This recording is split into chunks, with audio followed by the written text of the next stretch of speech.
بسم اللہ الرحمن الرحیم۔ اکثر جب لوگوں کو قرآن پاک پڑھنے کا ڈائریکٹ اور عربی پڑھنے کا، اس کے بعد ان کا ترجمہ اور تفسیر پڑھنے کا مشورہ دیا جاتا ہے، تو میں نے اپنے بہت سے رشتہ دار اور دوست احباب وغیرہ سے بات سنی کہ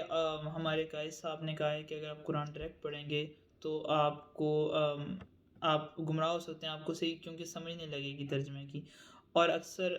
میں نے اپنے کچھ رشتہ دار خواتین سے بات کی کہ اپنے بچوں کو قرآن ڈائریکٹ تفسیر کے ساتھ پڑھائیں،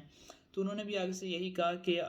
جو قاری صاحب ہیں ان سے بات کی، وہ قاری صاحب کہتے کہ کسی قاری سے ہی پڑھیں گے تو ٹھیک رہے گا، یا تو اگر ڈائریکٹ بچے پڑھیں گے تو ان کو سمجھ نہیں لگے گی ترجمے کی، اور وہ دوسری طرف نکل سکتے ہیں۔ تو یہ بات قطعاً غلط ہے، انتہائی غلط بات ہے، انتہائی غلط بات ہے۔ اور قرآن سے آپ کو میں بتاتا ہوں کہ یہ کیسے غلط بات ہے۔ سورۃ البقرہ کی آیت نمبر ہے 160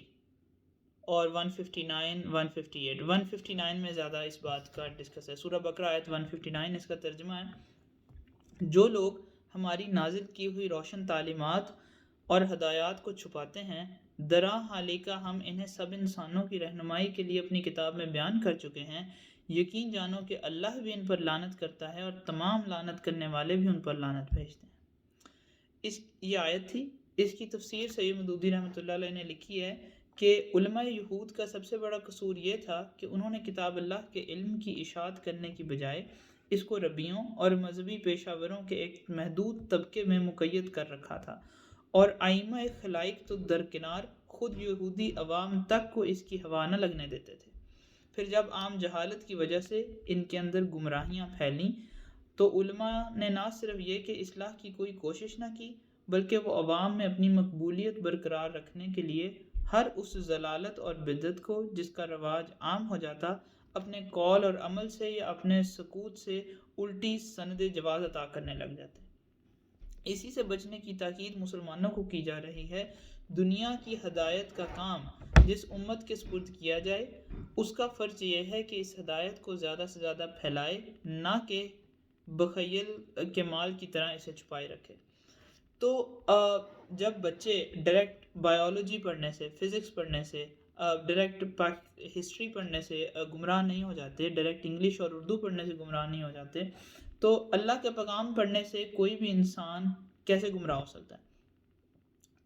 اسلام کا تو سٹرکچر ہی یہ ہے کہ ہمیں اپنے رشتہ داروں کا جنازہ، ہم اللہ رحم کرے خدا نخواستہ کوئی فوت ہو جائے، خود پڑھنا چاہیے، اپنے رشتہ داروں کا نکاح خود پڑھانا چاہیے۔ یہ اسلام باقی تمام مذاہب سے اس سینس میں بھی ڈیفرنٹ ہے کہ جو کتاب کا علم ہے وہ ایک محدود طبقے تک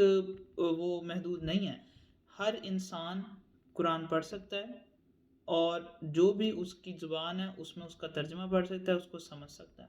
اور کوئی بھی جتنی بھی اچھی تفاسیر لکھی گئی ہیں